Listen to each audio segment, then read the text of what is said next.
'Twas my life's goal to slay Nidhogg, but I find there is little joy to be had in its accomplishment. But you have rid the world of a hate-filled creature, and ended a bloody war in so doing. I lost my family to Nidhogg's flames, and 'twas with fury in my heart that I took up the lance. Every blow I struck in the name of vengeance. We were not so different, he and I.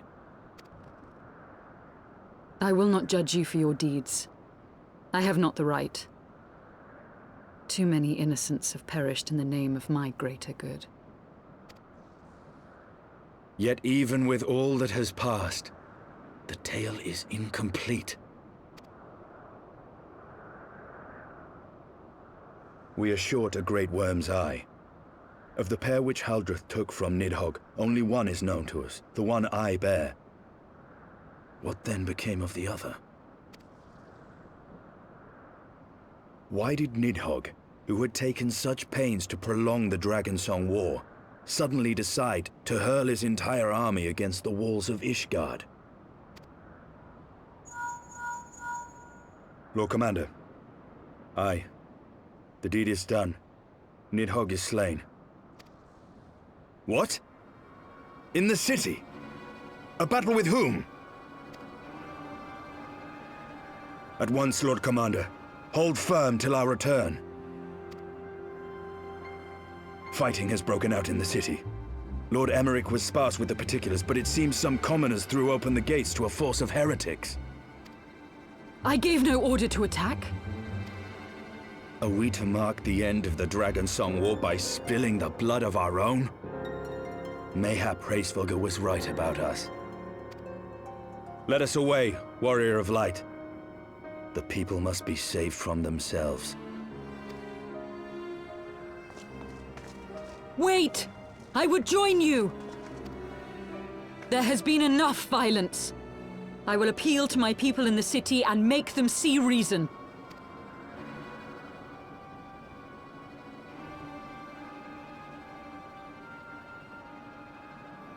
Come then, Lady Iceheart. Let us write the final chapter in this damnable war.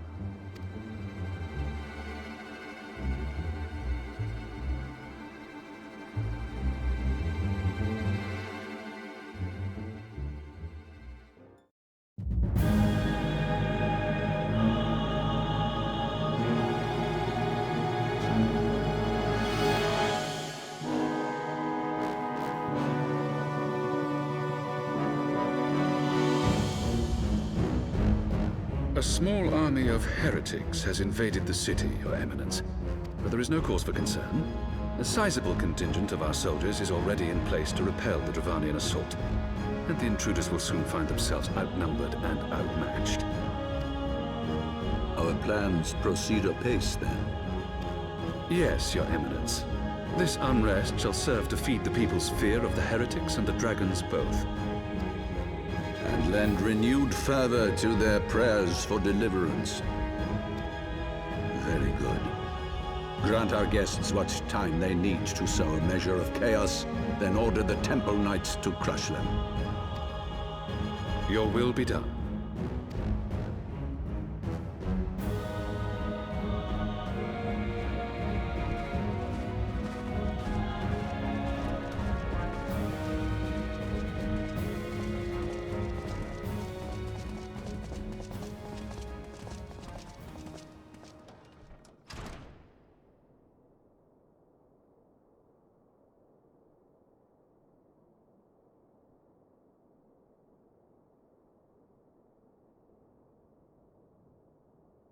The moment is at hand.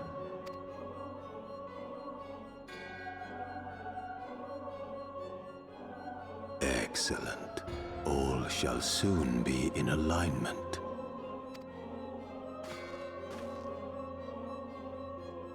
It is time for the Bringer of Light to die.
comrades! Sheathe your swords! There is no need for further bloodshed! My lady! She is come!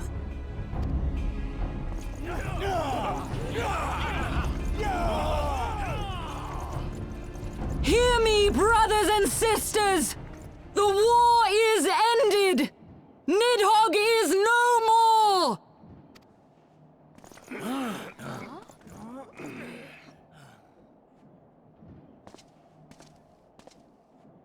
Aye, it is so!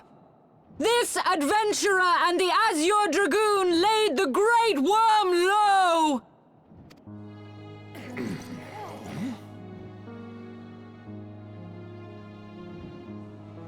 The endless cycle of violence between man and dragon was born of our forefathers' treachery. You have followed me, bled with me, to bring this truth to light that we might all know peace. But Nidhogg is dead. Nidhogg is dead, my friends! He who bore such hatred towards Ishgard is dead! Let his hatred die with him, I say! Let us sheathe our swords and go in peace! Have we lost? No, my friend! Far from it! At long last, the peace for which we have so desperately fought is within our grasp. And I, for one, would not forsake it!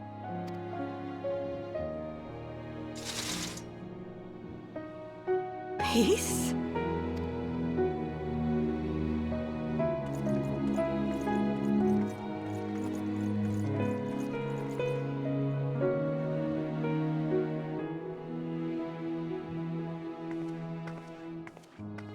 Seize the witch! Let none escape!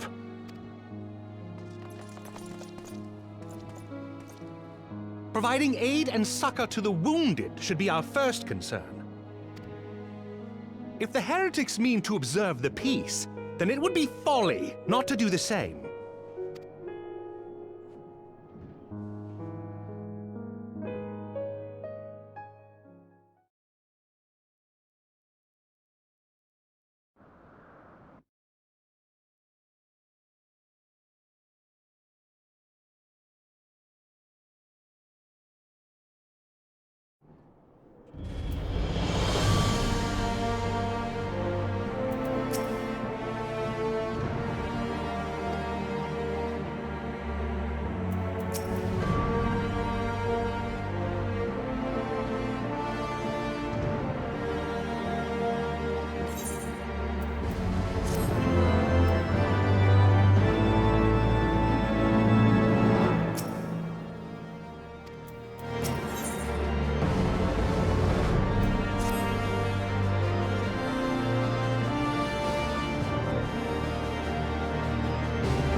Praise Halone, you are safe. My safety was never in doubt, Father, for I had the Azure Dragoon and the Warrior of Light by my side. We bring the most wonderful tidings.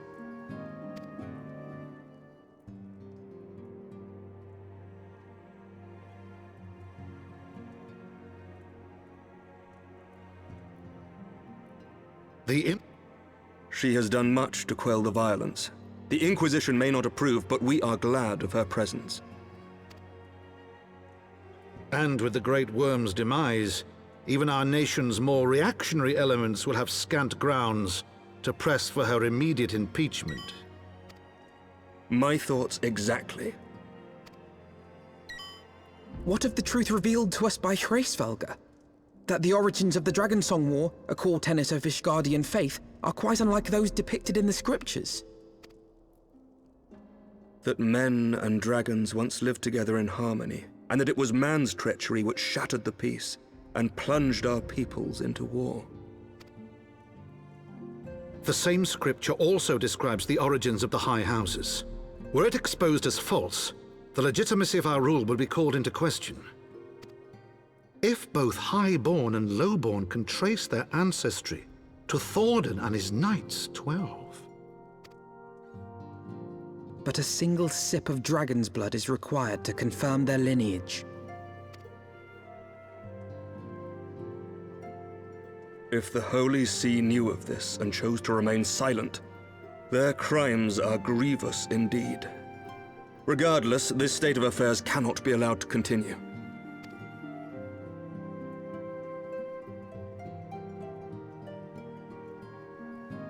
Sir Emmerich, you cannot mean to raise this matter with the Archbishop. Pray consider what you are proposing. If the Holy See chose to conceal the truth for centuries, what reason would they have to reveal it now? At best, you will be branded a heretic and clapped in irons. Then at least the Archbishop will have shown his true colors. My friends, this war will never truly be at an end until the truth is made known. You must see what lies on the horizon if it is not.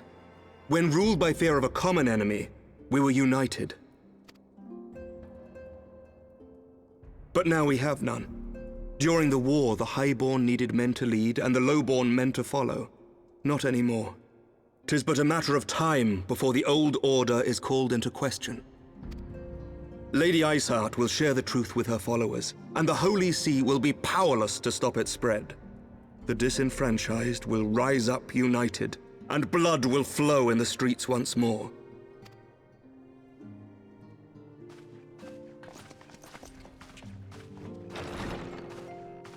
A divided Ishgard will not survive. Tread carefully, Lord Commander.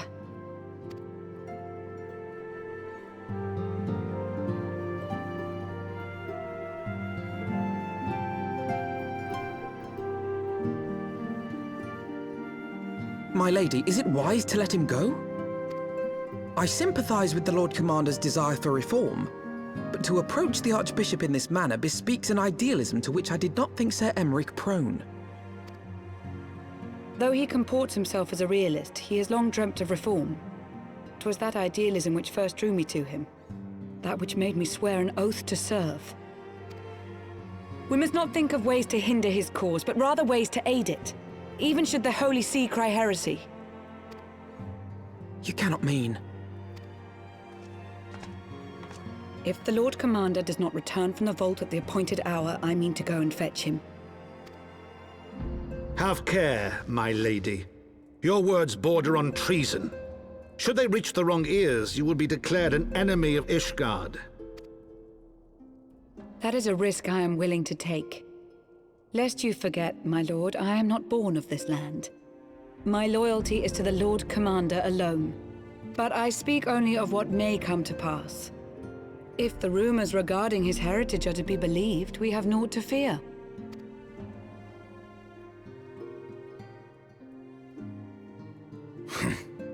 Lies and slander.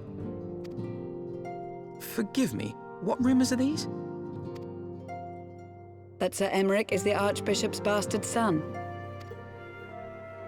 Senior clergy are not permitted to marry and sire children. But even the holiest among us are not immune to temptation. I labour to believe it.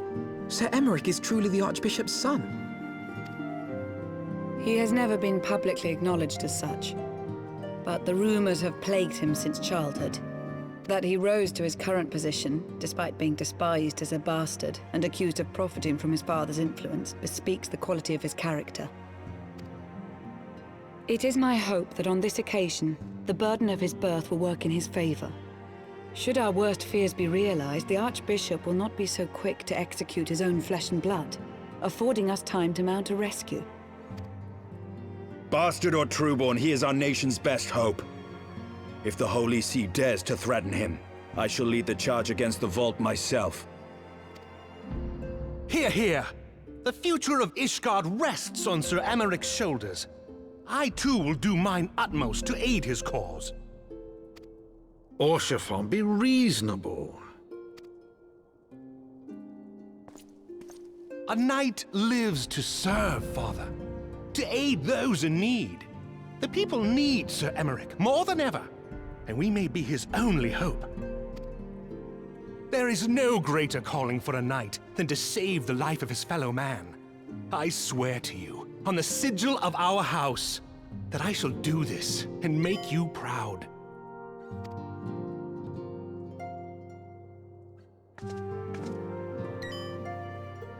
Even you? Romantic, reckless fools, the lot of you. So be it. Make your preparations. I thank you all for your support.